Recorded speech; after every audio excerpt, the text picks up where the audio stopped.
Hi guys, ಚೆನ್ನಾಗಿದ್ದೀರಾ? ಈಗ ಮಳೆಗಾಲ ಶುರುವಾಗಿದೆ ಅಲ್ವಾ? ಅದಕ್ಕೆ ಮೀನು ಸಿಗುವುದಿಲ್ಲ. ಆದ ಕಾರಣ ನಾವು ಈಗ ಒಣ ಸಿಗಡಿ ಚಟ್ನಿಯನ್ನು ಮಾಡಲಿದ್ದೇವೆ. Hope you people will enjoy. Okay, ಈಗ ನಾವು ಕವಲಿಗೆ 10 ಪೀಸ್ನಷ್ಟು ಬ್ಯಾಡಗಿ ಮೆಣಸನ್ನು ಚೆನ್ನಾಗಿ ಹಾಕಿ ರೋಸ್ಟ್ ಮಾಡಿಕೊಳ್ಬೇಕು.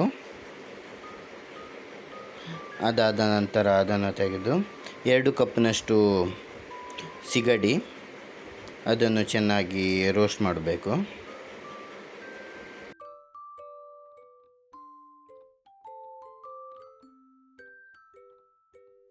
ಓಕೆ, ಅದಾದ ಬಳಿಕ 15 ಪೀಸು ಬೆಳ್ಳುಳ್ಳಿ, 1 ಟೀ ಸ್ಪೂನ್ ಉಪ್ಪು ಮತ್ತು 1/4 ನಿಂಬೆ ಗಾತ್ರದಷ್ಟು ಹುಣಸೆ ಹಣ್ಣು.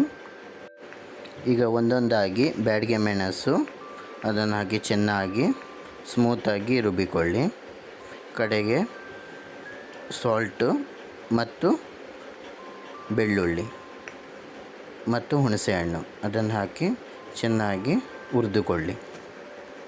ಅದಾದ ಬಳಿಕ ನಾನು 1 ಕಾಯಿ ಫುಲ್ಲು ಕಾಯಿ ತುರಿಯನ್ನು ತಗೊಂಡಿದ್ದೀನಿ. ಅದನ್ನು ಚೆನ್ನಾಗಿ ಹುರಿದುಕೊಳ್ಬೇಕು. ಅದಾದ ಬಳಿಕ 1/4 ಭಾಗದಷ್ಟು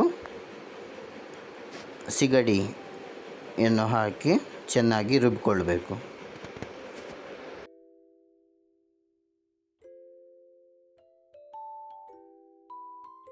ಮತ್ತು ಉಳಿದ ಸಿಗಡಿಯನ್ನು ಅದರಲ್ಲಿ ಹಾಕಿ ಮಿಕ್ಸ್ ಮಾಡಿ. ಈಗ ರೆಡಿಯಾಗಿದೆ ಒಣ ಸಿಗಡಿ ಚಟ್ನಿ, ತಿನ್ನಲು ರೆಡಿಯಾಗಿದೆ.